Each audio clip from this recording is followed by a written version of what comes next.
दोस्तों, welcome to competition की दुनिया। और आज जो बाल विकास एवं शिक्षा शास्त्र का पार्ट 2 हम लोग पढ़ेंगे। इसमें पढ़ेंगे बाल विकास का परिचय, बाल विकास कैसे होता है, क्या होता है और किसने क्या सिद्धांत दिया, किसका क्या राय था दोस्तों। तो इस वीडियो को पूरा देखिएगा। और मैं सीरीज़ ये पूरा लेके आ रहा हूँ, UP TET, C TET, REET सबके लिए ये लाभदायक होगा। तो दोस्त इस वीडियो को पूरा देखिए और मेरा वीडियो अच्छा लगे तो प्लीज़ शेयर एंड सब्सक्राइब करना ना भूलें। चलिए स्टार्ट करते हैं दोस्तों। तो पहले चीज़ मैं बता दूं कि बाल विकास एवं शिक्षा शास्त्र में पढ़ते क्या हैं। एक ओवरव्यू ले लेते हैं। बाल विकास एवं शिक्षा शास्त्र में क्या होता है कि जो बालक का जो विकास होता है, बालक की कितने अवस्थाएं होती हैं आपको ही पता है, शेषावस्था, बाल्यावस्था और किशोरावस्था। तो इस सारे अवस्थाओं के बारे में वर्णन होता है, कैसे बालक बड़ा होता है और इसमें उनके में क्या क्या परिवर्तन होता है उनके व्यवहार में, वो सारा स्टडी हम इसमें करेंगे। वन लीनियर क्वेश्चन होंगे, उसको मैं बताऊंगा, डिटेल में बताऊंगा। इतना पढ़ लेंगे तो काफ़ी है, क्योंकि इस बाल्यावस्था से 2 से 3 क्वेश्चन, 1-2 क्वेश्चन बनते हैं, बाकी हर चैप्टर से एक एक क्वेश्चन करके बनते हैं। तो सारे चैप्टर को ध्यान देना है दोस्तों। और साथ में दोस्तों हम मैथ का भी सीरीज स्टार्ट करेंगे अभी, तो वीडियो के साथ बने रहिए। चलिए स्टार्ट करते हैं। पहला है दोस्तों कि बालक के विकास की प्रक्रिया कब से शुरू होती है। तो आपको ही पता है कि बालक जब गर्भावस्था से होता है, जब जब गर्भाशय से ही उसका क्या होता है, उसकी विकास की प्रक्रिया शुरू हो जाती है दोस्तों। जन्म से दोस्तों, जन्म से पूर्व मतलब जब भी वो पेट में ही होता है, उसका जन्म हुआ ही नहीं होता है, तो उससे पहले ही उसका क्या होता है, विकास होना स्टार्ट हो जाता है। तो कई बच्चे गलत कर देते हैं, तो जन्म से पूर्व इसका याद रखिए। अब ये पूछ रहा है कि विकास की प्रक्रिया कब तक चलती है दोस्तों। तो विकास की प्रक्रिया जब तक आपका जीवन चलता है दोस्तों, जीवन प्रयत्न चलती हैं, तब तक आपका विकास होता रहता है। सामान्य रूप से विकास की कितनी अवस्थाएं होती हैं। विकास की अवस्थाओं को 5 स्टेज में बांट दिया गया है। ये ध्यान से रखिए, 5 स्टेज के बारे में बताएंगे अभी। चलिए नेक्स्ट क्वेश्चन देखते हैं। वातावरण में सब वह तत्व आ जाते हैं जिन्होंने व्यक्ति को जीवन आरंभ करने के समय से प्रभावित किया है। मतलब जब व्यक्ति बड़ा होता है तो उसको इन्वायरमेंट की भी हेल्प होती है, बाकी अपना वातावरण में कैसे क्या माहौल चल रहा है, सब उसको ग्रोथ करने में, उनके प्रोटेक्शन करने में उनको मदद करते हैं। तो ये कथन किसका था, ये विचार किसका था, ये परिभाषा किसका था, तो ये था वुडवर्थ का।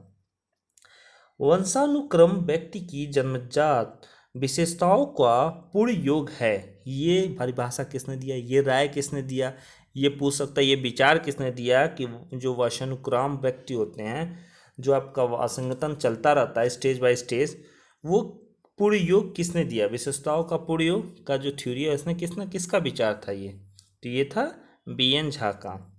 वंशानुक्रम के निर्धारक होते हैं, किससे होते हैं वंशानुक्रम। तो आप बोलते हैं अरे मेरे जीन का है, मेरा DNA है, DNA आप पढ़े होंगे, इंग्लिश में पढ़ते होंगे DNA, उसी को वंशानुक्रम। हमारे पापा, पापा के मैं, मेरे लड़के, उसके आगे का जनरेशन, तो ये सब क्या चलता है, वंशानुक्रम। चलिए नेक्स्ट। विकास के संदर्भ में, जो विकास होता है उसके संदर्भ में जो मैकडूगल थे, उनका क्या राय था दोस्तों। उनका राय था कि मूल्य प्रवृत्त्यात्मक व्यवहार का विश्लेषण किया जाए। मतलब मैकडूगल ने कहा था कि जो हम लोग क्या करना चाहिए कि हमारा जो व्यवहार है उसका मूल प्रवृत्त्यात्मक विश्लेषण करना चाहिए। जब हम किसी भी व्यक्ति के विकास के विषय में चिंतन करते हैं तो हमारा आशय क्या होना चाहिए, हमारा आशय किसको लेके होना चाहिए। जैसे किसी भी व्यक्ति के हम सोचते हैं अरे इसके विकास हो रहा है कि नहीं, उसके विषय में हम चिंतन करें तो क्या देखना चाहिए, उस इंसान के अंदर हमको क्या देखना चाहिए कि उसका विकास हो रहा है कि नहीं।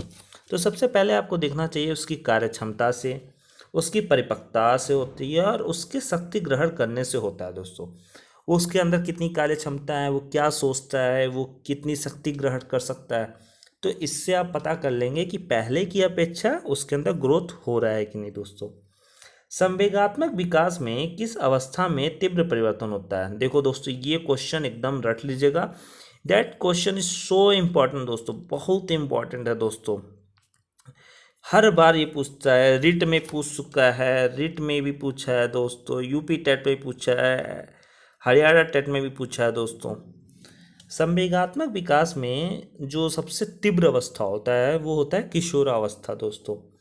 वृद्धि और विकास है, ये क्या है, ऐसे स्टेटमेंट लिख के आ जाएगा दोस्तों कि वृद्धि और विकास क्या है, एक दूसरे के विपरीत हैं, एक दूसरे के संपूरक हैं, एक दूसरे के पूरक हैं। तो आपको टिक करना है एक दूसरे के पूरक हैं। चारित्रिक विकास का प्रतीक है, जो आपका चरित्र विकास होता है उसका क्या प्रतीक है दोस्तों। कैसे पता चलेगा कि आपके चरित्र में विकास हो रहा है, जब आपके अंदर उत्तेजनाएं उत्पन्न होने लगेंगी दोस्तों। जब उत्तेजनाएं उत्पन्न होने लगेंगी तो समझ जाइएगा कि आपका चरित्र विकास का प्रतीक है। तो ये सब क्वेश्चन जो भी मैं आपको समझा रहा हूँ दोस्तों, आपको एकदम याद हो जाएगा, आपको भूलने की जरूरत ही नहीं है। इस वीडियो को 2 बार देख लीजिए, देखिए एकदम कंठस्थ हो जाएगा। और मेरे दोस्तों प्लीज़ यदि मेरा वीडियो अच्छा लगे तो प्लीज़ शेयर एंड सब्सक्राइब करना ना भूलें दोस्तों। चलिए नेक्स्ट, शिक्षा मनोविज्ञान का प्रमुख उद्देश्य कोलेंसनिक के अनुसार क्या था। कोलेंसनिक भी थे, उनके अनुसार क्या उनका विचार था। तो देखिए, शिक्षा की समस्याओं का समाधान करना, जो भी शिक्षा के प्राप्त करने के लिए जो भी प्रॉब्लम आए उसको प्रॉब्लम को सॉल्व करना ही जो कोलेंसनिक थे उनके अनुसार वही था कि उनके प्रॉब्लम को सॉल्व करना चाहिए। शिक्षा प्राप्त करने के बीच में कोई भी बाधाएं नहीं आनी चाहिए। कैली के अनुसार, जो कैली थे उनके अनुसार शिक्षा मनोविज्ञान का उद्देश्य का कितने उद्देश्य थे, ये इसमें नहीं लिखा है, लेकिन कैली जी के अनुसार शिक्षा मनोविज्ञान के कितने उद्देश्य थे बताइए। तो 9 उद्देश्य थे। अब आइए स्कीनर जी की बात करें। देखिए स्कीनर का तो बहुत अच्छे ये थे, विचारक थे, तो इनके में पूछता जरूर है। स्कीनर के अनुसार जो शिक्षा मनोविज्ञान के सामान्य उद्देश्य क्या था, तो सामान्य उद्देश्य था बालक का विकास करना। एक चीज़ दोस्तों यहाँ पे ध्यान रखिएगा, यहाँ पे पूछा सामान्य उद्देश्य और यहाँ पे विशिष्ट उद्देश्य, तो आप कंफ्यूजन मत होइएगा। यदि सामान्य उद्देश्य पूछे तो बालक का विकास, यदि विशिष्ट उद्देश्य पूछता है तो विशिष्ट उद्देश्य है कि बालक के वांछनीय व्यवहार के अनुरूप शिक्षा के स्तर एवं उद्देश्यों को निश्चित करने में सहायता करना, मतलब उनके शिक्षा को अपग्रेड करना। हम यदि सामान्य उद्देश्य की बात करें स्किनर के अनुसार तो बालक का विकास पे फोकस करना चाहिए। यदि विशिष्ट उद्देश्य की बात करें तो उनके व्यवहार, उनका स्तर, उनके उद्देश्य को इम्प्रूव करना चाहिए। चलिए नेक्स्ट देखते हैं। शिक्षा मनोविज्ञान के क्षेत्र में वह सभी ज्ञान और विधियां सम्मिलित हैं जो सीखने की प्रक्रिया से अधिक अच्छी प्रकार समझने में सहायक हैं। यह कथन किसका था दोस्तों, कि जो हमारा शिक्षा मनोविज्ञान के क्षेत्र में जो भी ज्ञान और विधियां सम्मिलित हैं उसको सीखने की प्रक्रिया से अधिक क्या है, हम सहायक है, अच्छी प्रकार समझने की सहायक है। सीखने से अच्छा है कि आप पहले समझिए फिर सीख करके सीखेंगे आप। तो इनका स्टेटमेंट था लीका के अनुसार। गेट्स के अनुसार शिक्षा मनोविज्ञान की सीमा क्या थी। जो गेट्स थे ये भी बहुत बड़े दार्शनिक थे। गेट्स के अनुसार शिक्षा मनोविज्ञान का क्या उद्देश्य था, तो अस्थिर एवं परिवर्तनशील। दोस्तों याद कर लीजिए गेट्स, ये भी याद करें जो बिल गेट्स हैं तो उनका क्या होता है, वो हमेशा चाहते हैं परिवर्तन होना चाहते हैं। अस्थिर होते हैं, वो स्थिर नहीं होते हैं, हमेशा उनके कंपनी में अप डाउन चलता रहता है। तो गेट्स के अनुसार क्या आएगा मनोविज्ञान, तो अस्थिर एवं परिवर्तनशील। अवस्था विशेष के आधार पर ही हम किसी बालक, युवा एवं वृद्ध कहना चाहिए। जैसे क्या होता है कि जब हम उनकी अवस्थाओं को देख के, जैसे बालक का अवस्था को देख के हम बोलते हैं कि ये बालक है, वृद्ध की अवस्था को देख के हम बोलते हैं अरे नहीं वो कैसी अवस्था है, मतलब उनके चलने का, रहन बैठने का, उठने का, खाने का, तो उसको देखने से, उसके स्वभाव से हम विचार प्राप्त कर लेते हैं कि वो किस अवस्था में इस समय है दोस्तों।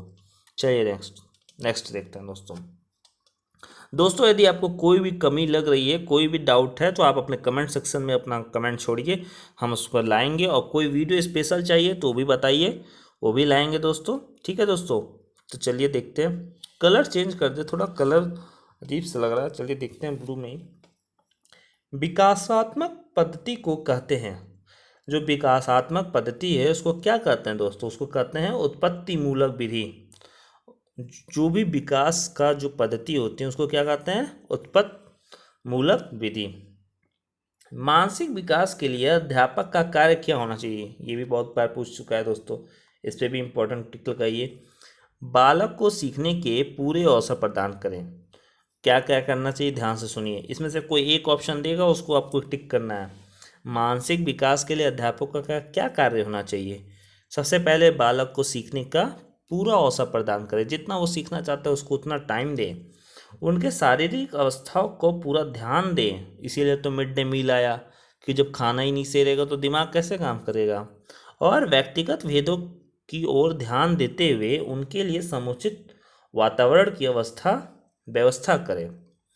उनके जितने भी मतलब कैसे हैं उनका पूरा ध्यान रखिए, उनके आसपास का माहौल अच्छा हो, ये भी ध्यान रखना चाहिए टीचरों को।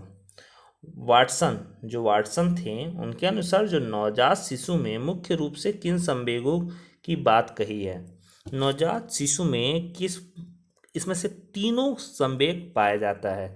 भय भी पाया जाता है, क्रोध भी पाया जाता है, स्नेह भी पाया जाता है। दोस्तों, किशोरावस्था की मुख्य समस्या क्या थी। अब ध्यान से सुनिएगा, ये भी बहुत अच्छा क्वेश्चन है दोस्तों। किशोरावस्था में शारीरिक विकास की समस्या हो सकती है, समायोजन की समस्या हो सकती है, काम और संवेगात्मक समस्या आ सकती हैं। ये भी पूछता है दोस्तों कि शेष अवस्था में कब से कब तक होता है शेष अवस्था। शेष अवस्था होता है जन्म से 7 वर्ष तक दोस्तों। चलिए नेक्स्ट, शिशु का विकास प्रारंभ होता है, तो ये हम लोग पढ़ चुके हैं, ये पहले तो पूछा है बट उसमें नहीं दिया था डिटेल। ये होता है गर्भकाल से ही शिशु का विकास स्टार्ट हो जाता है। बाल्यावस्था के लिए प्राप्त नींद होती है, जो बाल्यावस्था होते हैं, जो लड़के होते हैं बाल्यावस्था में, उनको 8 घंटे की नींद चाहिए। याद कर लीजिएगा दोस्तों, एकदम डिक्टो पूछेगा 8 घंटा, 10 घंटा, 12 घंटा, 6 घंटा, बहुत कन्फ्यूजन होता है। बालिकाओं की लंबाई की दृष्टि से अधिकतम आयु कितनी होनी चाहिए, 16 वर्ष। ठीक है। बालक के विकास को जो घटक प्रेरित नहीं करता है वो घटक कौन से हैं। बालक के विकास को जो घटक नहीं के प्रेरित करते हैं वो है वंशानुक्रम या वातावरण, दोनों ही नहीं। ठीक है। किसके विचार से शैशव अवस्था में, किसका ये विचार था कि जो शैशव अवस्था है उसमें बालक प्रेम की भावना, काम प्रवृत्ति पर आधारित होता है, मतलब उनके अंदर प्रेम की भावना आ जाती है, काम करने के लिए इच्छुक हो जाते हैं। तो ये दिया था फ्रायड ने। राज जी थे, उन्होंने विकास क्रम के अंतर्गत किशोरावस्था का काल निर्धारित किया। किशोरावस्था का क्या काल दिया दोस्तों। अभी शेष अवस्था का पढ़े हैं, जन्म से लेके कब तक होता है। देखिए यहाँ पढ़े हम लोग जन्म से 7 वर्ष। अब यहाँ इन्होंने जो राज के अनुसार जो किशोरावस्था का इन्होंने क्या किया है, 12 से 18 वर्ष। अच्छा, किशोरावस्था की प्रमुख विशेषता कौन सी नहीं है। किशोरावस्था की प्रमुख विशेषता नहीं है मानसिक विकास। चलिए नेक्स्ट, किशोरावस्था की प्रमुख विशेषता नहीं है, ये पहले भी पढ़ चुके हैं। ठीक है, इसको हटाते हैं। बालक के विकास की किस अवस्था को सबसे कठिन काल के रूप में माना जाता है दोस्तों। बात भी सही है, सबसे कठिन काल किशोरावस्था ही होता है। माना जाता है कि यदि किशोरावस्था में बालक सुधर गया तो वो जिंदगी में कुछ कर लेगा। सबसे ज़्यादा फोकस, यदि आप भी, आपके भी भाई भाई हैं तो किशोरावस्था पे उस पर ध्यान दीजिए। उत्तर बाल्यकाल का समय कब से कब तक होता है दोस्तों, तो ये होता है 6 से 12 वर्ष तक। बाल्यावस्था की प्रमुख विशेषता नहीं है, तो बाल्यावस्था की प्रमुख विशेषता क्या नहीं है, अंतर्मुखी व्यक्तित्व। संवेगात्मक विकास में किस अवस्था में तीव्र परिवर्तन होता है, तो सबसे ज़्यादा तीव्र परिवर्तन किस में होता है दोस्तों, तो किशोरावस्था में। विकासवाद के समर्थक कौन थे, जो विकासवाद के समर्थक कौन थे, इनका नाम याद कर लीजिए, D.K. अम्बुस, गॉल्टन और डार्विन। चलिए नेक्स्ट, विकास का तात्पर्य क्या है दोस्तों। यदि हम बात करें कि विकास का तात्पर्य क्या है, विकास पे हमको किस पे फोकस करना चाहिए, तो वह प्रक्रिया जिसमें बालक क्या होता है, परिपक्वता की ओर बढ़ता है, मतलब मैच्योरिटी की ओर बढ़ता है। बालक के अंदर क्या होता है, जैसे आप भी जब बड़े होते हैं तो नहीं लोग बोलते हैं कि अरे इसके अंदर मैच्योरिटी आ गई, मतलब आप सोच समझ के कोई निर्णय लेते हैं, लोगों से कैसे बात करना चाहिए वो सीखते हैं। तो लोग एक देखते हैं कि समाज में आपको एडजस्ट कर रहे हैं, तो आपके अंदर मैच्योरिटी आ चुकी है। एज ऑफ पॉवर्टी कहलाता है, एज ऑफ पॉवर्टी किसको कहेंगे, एज ऑफ पॉवर्टी कहलाता है किशोरावस्था में, पूर्व किशोरावस्था, मतलब किशोरावस्था से पहले के काल को हम कहते हैं एज ऑफ पॉवर्टी। व्यक्ति के स्वाभाविक विकास को क्या कहते हैं, व्यक्ति के स्वाभाविक विकास को कहते हैं अभिवृद्धि। जो व्यक्ति होते हैं उनका जो स्वाभाविक विकास होता है उसको कहते हैं अभिवृद्धि। बालक के विकास की प्रक्रिया एवं विकास की शुरुआत कहाँ से होती है दोस्तों? देखो फिर से पढ़ें, जन्म से पूर्व ही हो जाती है। विकास के परिणाम स्वरूप व्यक्ति में नवीन विशेषता और नवीन योग्यताएं प्रकट होती हैं। ये कथन किसका था दोस्तों? जो विकास होता है उसमें व्यक्ति में नवीन नया नया चीज उसके अंदर आता है। तो सब किसका ये राय था? ये किसने बोला था कि ऐसे नए नए गुण आते हैं उसके अंदर? तो ये बोले थे हरलॉक ने। शैक्षिक दृष्टि से बालक विकास की अवस्था कितनी है? तो ये पहले ही बता चुका स्टार्टिंग में। शैशव अवस्था, बाल्यावस्था, किशोरावस्था, और इन लोग का एज भी आप याद कर लीजिएगा। स्किनर का मानना है कि विकास के स्वरूप व्यापक व्यक्तिगत भिन्नता होती हैं। यह विचार विकास के किस सिद्धांत पे संदर्भ है? तो व्यक्तिगत भिन्नता का सिद्धांत।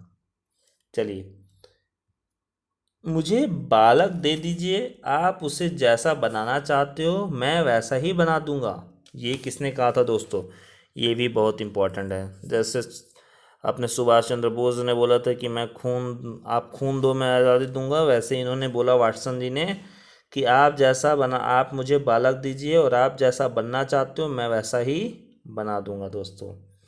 सिगमंड फ्रायड के अनुसार निम्न में से मन की कितनी स्थितियां होती हैं दोस्तों? मन की 3 स्थितियां होती हैं, चेतन, अधचेतन और अचेतन। ठीक है। आईडी, ईगो एवं सुपर ईगो के मानव की संरचना का अभिन्न भाग मानता है। कौन मानता है? फ्रायड। केवल 2 प्रकार की मूल प्रवृत्ति होती हैं, ये सबको पता है। एक होता है मृत्यु एवं जीवन। यह विचार फ्रायड का है। यह विचार किसका है? फ्रायड का। रुचियों, मूल प्रवृत्तियों एवं स्वाभाविक संवेगों का स्वास्थ्य विकास हो सकता है यदि वातावरण जिसमें वह रहता है स्वस्थ हो। जैसा वातावरण हो, अच्छा वातावरण रहेगा तो बच्चों की स्वाभाविक है कि उनके अंदर संवेग होगा, उनके अंदर अच्छी अच्छी चीज़ें आएंगी, सीखने को मिलेगा। चलिए नेक्स्ट। शैक्षिक दृष्टि से बालक के विकास की अवस्था, ये भी पढ़ चुके हैं। उनको शिक्षा मतलब अति शिक्षा के हिसाब से देखिए तो पहले तो आपने देख चुका था शैशवावस्था, बाल्यावस्था, किशोरावस्था। तो शैक्षिक दृष्टि से भी वही है, शैशवावस्था, बाल्यावस्था, किशोरावस्था। शैशवावस्था की प्रमुख मनोवैज्ञानिक विशेषता क्या है? शैशवावस्था की प्रमुख मनोवैज्ञानिक विशेषता क्या है? कि मूल प्रवृत्त्यात्मक व्यवहार। क्या है? मूल प्रवृत्त्यात्मक व्यवहार। शैशव अवस्था में सीखने की प्रक्रिया का स्वरूप होता है, क्या होता है? सीखने की प्रक्रिया का स्वरूप बहुत तीव्र होता है दोस्तों। बाल्यावस्था का समय दोस्तों, देखिए बाल्यावस्था का पढ़िए। अभी मैं किशोरावस्था का बताया हूँ। शैशव अवस्था का 0 से 7 होता है शायद, देख लीजिएगा। बाल्यावस्था का 5 से 12 और किशोरावस्था का 12 से 18। ये सब याद कर लीजिएगा दोस्तों।